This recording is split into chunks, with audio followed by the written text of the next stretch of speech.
दोस्तों नमस्कार। आप सभी का मेरे YouTube चैनल में हार्दिक स्वागत है।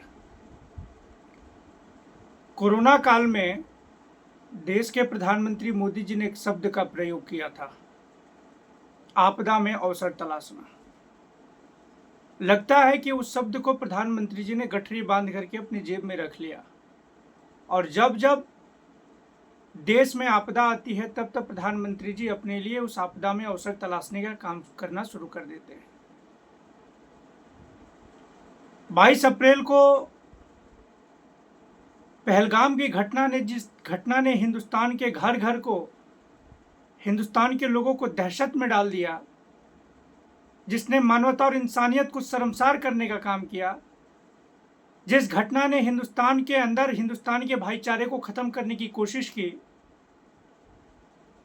उस घटना के 13-14 दिन के बाद भी देश के प्रधानमंत्री का चुप्पी साधना देश के लोगों को चुभ रहा है।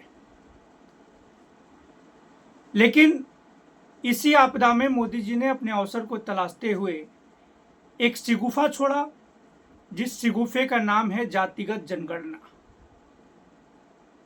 सबसे बड़ा सवाल है कि आखिर अचानक प्रधानमंत्री जी को जातिगत जनगणना की याद क्यों आई।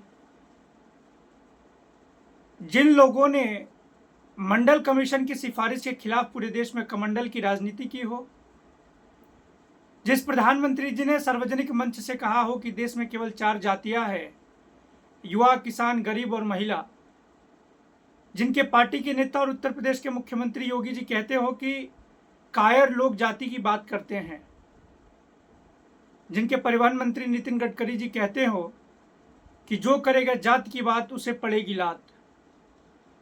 आज सबसे बड़ा सवाल है कि गडकरी जी किसको लात मारने की बात कह रहे हैं, योगी जी किसको कायर बता रहे हैं। जिनके राष्ट्रीय प्रवक्ता सुधांशु त्रिवेदी ने कहा कि जातिगत जनगणना इस देश में डिवाइड एंड रूल जैसा है, आखिर उन लोगों को अचानक जातिगत जनगणना की याद क्यों आई। क्या इन तमाम मुद्दों को पहलगाम से भटकाने के लिए किया गया। पहलगाम की आतंकी घटना, जिस घटना ने हिंदुस्तान की सुरक्षा पर बहुत बड़ा प्रश्न खड़ा किया हो, उस घटना से कैसे कोई ध्यान भटका सकता है। जिस घटना ने हमारे हिंदुस्तान के भाईचारे को कत्ल करने की कोशिश की हो, क्योंकि इस बार आतंकवादी केवल गोले और बारूद लेकर के नहीं आए थे।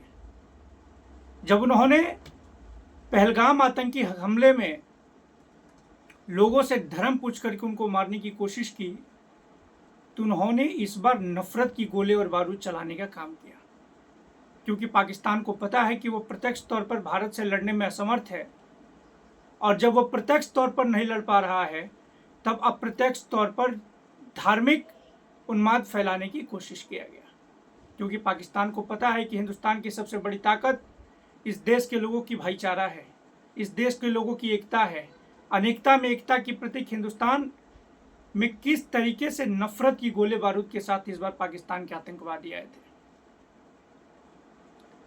लेकिन पूरा सब देश ये पूछना चाहता है कि 26 निर्मम लोगों की हत्या, 26 निर्दोष लोगों की हत्या जो आतंकवादियों ने किया, कई घरों के आंचल सुने हो गए, कई माओं के आंचल सुने हो गए, कई महिलाओं के मांग का सिंदूर उजड़ा, कई बच्चे अनाथ हो गए, कई घरों का चिराग बुझ गया। उनका बदला आखिर प्रधानमंत्री मोदी जी कब लेंगे।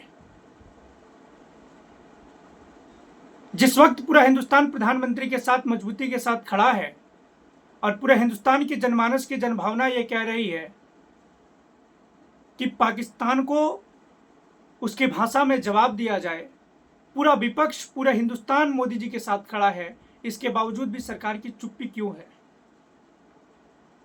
अचानक जातिगत जनगणना की शिगुफा जल्दीबाजी में क्यों छोड़ा गया। क्या जातिगत जनगणना का अनाउंसमेंट 1 महीने बाद नहीं हो सकता था। क्या जातिगत जनगणना की घोषणा 2 महीने बाद नहीं हो सकती थी। जिन लोगों ने लगातार जातिगत जनगणना के मुद्दे पर देश के लोगों को गुमराह करने का काम किया, वो अचानक जातीय जनगणना ला करके पहलगाम के मुद्दे को गुमराह करने की कोशिश कर रहे हैं। वो अचानक जातिगत जनगणना ला करके इस देश की सुरक्षा व्यवस्था को गुमराह करने की कोशिश कर रहे हैं, क्योंकि जम्मू कश्मीर पुलिस भाजपा के पास, जम्मू कश्मीर के एलजी साहब भाजपा के, देश के गृह मंत्री साहब भाजपा के, देश के प्रधानमंत्री, रक्षा मंत्री भाजपा के। इसके बावजूद इतनी बड़ी चूक हुई, इस चूक से ध्यान भटकाने के लिए केवल जातिगत जनगणना का सिगुफा लाया गया है और सरकार ने भी माना कि चूक हुई। जब पूरा हिंदुस्तान ये पूछ रहा है कि उस चूक की जिम्मेदारी किसकी है, तो सरकार कह रही है कि हम जातिगत जनगणना कराएंगे। जब पूरा हिंदुस्तान पूछ रहा है कि पहलगाम का आप बदला कब लोगे, तो मोदी जी कह रहे हैं कि कौन जात हो, हम इस बात का सर्वे कराएंगे। जब पूरा हिंदुस्तान चाहता है कि धर्म के नाम पूछ करके इस देश में धार्मिक उन्माद फैलाने वालों को सजा दिया जाए, तब सरकार कह रही है कि हम जाति पूछेंगे कि तुम कौन जात के हो। जातिगत जनगणना का प्रयोग केवल ये सरकार पहलगाम से मुद्दे को भटकाने के लिए, पहलगाम से ध्यान को भटकाने के लिए, अपने चूक को से देश की जनता का ध्यान भटकाने के लिए और इस आपदा में अवसर को तलाशने के लिए केवल किया गया है। क्योंकि पूरा हिंदुस्तान जानता है कि मोदी जी केवल जुमलेबाजी के प्रवाची हैं और ये जातिगत जनगणना भी एक जुमलेबाजी है, क्योंकि इस जातिगत जनगणना में कुछ भी स्पष्टता नहीं किया गया कि कितना सरकार बजट दे रही है, कब तक इसका टाइमलाइन है, कब तक जातिगत जनगणना को ये पूरा कराएंगे और किस तरीके से कराएंगे। क्योंकि ध्यान भटकाने के लिए आनन फानन में जातिगत जनगणना की घोषणा किया गया। जातिगत जनगणना भी महिला आरक्षण की तरह एक सिगुफा है।